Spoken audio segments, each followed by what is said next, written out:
In a buzzing city where everyone seemed to be in a hurry, lived a 17-year-old boy named Kabir.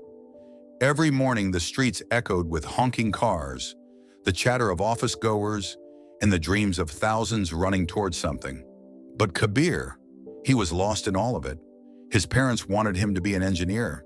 His teachers said he had the brain to become one. His relatives always compared him to his cousin Rohan, the IIT topper. Everyone had decided his future. Everyone, except himself. Despite being good at math and science, Kabir never felt connected to the formulas or machines. What he loved, secretly, silently, was sketching faces, capturing emotions, and telling stories with his pencil. But he never told anyone, not because he was shy, but because he thought it didn't matter. Who becomes successful by drawing, he would tell himself. One afternoon, after another long coaching session, Kabir came home and locked himself in his room.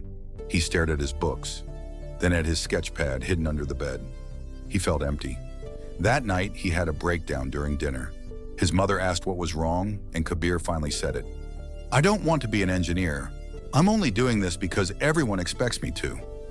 His father, a practical man, sighed and said, "Kabir, dreams don't feed you, stability does." But instead of arguing, Kabir quietly stood up, went to his room, and stayed silent. The next morning, Kabir's grandfather, who lived in the village, came to visit. His father thought maybe a talk with him could knock some sense into the boy. But his grandfather had different plans. He called Kabir outside to the garden and handed him an old dusty notebook. "Want to hear a story?" he asked. Kabir nodded. His grandfather began, "Years ago, I had a friend named Baldev. He was brilliant in studies. He was supposed to become a scientist. That was his father's dream. But deep inside, Baldev loved singing. He could silence a room with his voice. But everyone told him to focus on studies. He followed that. He got a job, earned money, but never truly smiled. At 45, he realized he'd lived someone else's life.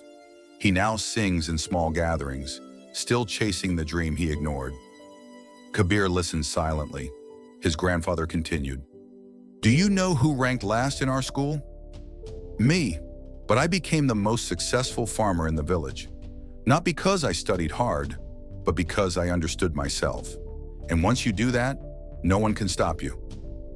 Stop chasing someone else's version of success. It's like climbing a mountain, only to realize it's not the view you wanted." Kabir felt something click inside. For the first time in weeks, he smiled. A few days later, his grandfather gave him a simple challenge. Visit 3 people. Ask them what dream they followed and whose dream it really was. Kabir went to meet Mrs. Verma, his neighbor who worked in a big bank. She welcomed him with tea and asked why he had come. Kabir explained. Mrs. Verma smiled sadly. "I followed my father's dream. He wanted a government job in the family. I got it, and yes, it pays well. But every night I sit by my window and paint to feel alive. If I could go back, I would have become an artist." Kabir thanked her and left with a heavy heart. Next, he met Mr. Iqbal, the music teacher in his school.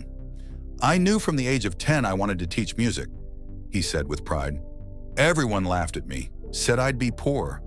But look at me, I wake up happy and I sleep fulfilled." Kabir saw the glow in his eyes, the kind that doesn't come from money, but from purpose. The last person was Rohan, his cousin, now an IIT graduate and a startup founder. Rohan welcomed Kabir into his office. It was big, luxurious, and cold. They talked and Kabir asked, "Do you enjoy your work?" Rohan paused. "Honestly, I'm successful by society standards. But every now and then, I wonder what would have happened if I'd pursued my love for wildlife photography.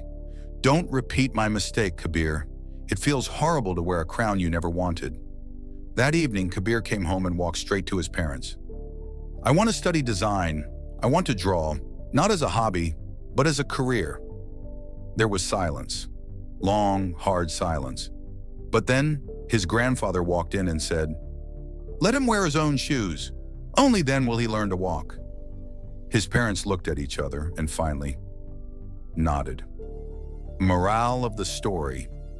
Chasing someone else's dream is like running toward a finish line that isn't yours. You may reach it, but you'll never feel like a winner. The world is full of people living lives they never chose. Don't become one of them. Listen to yourself. Learn what you love, grow in it, and create a story that's truly yours. Because real success is not becoming someone else, it's becoming yourself. And that is the most powerful dream you can ever chase.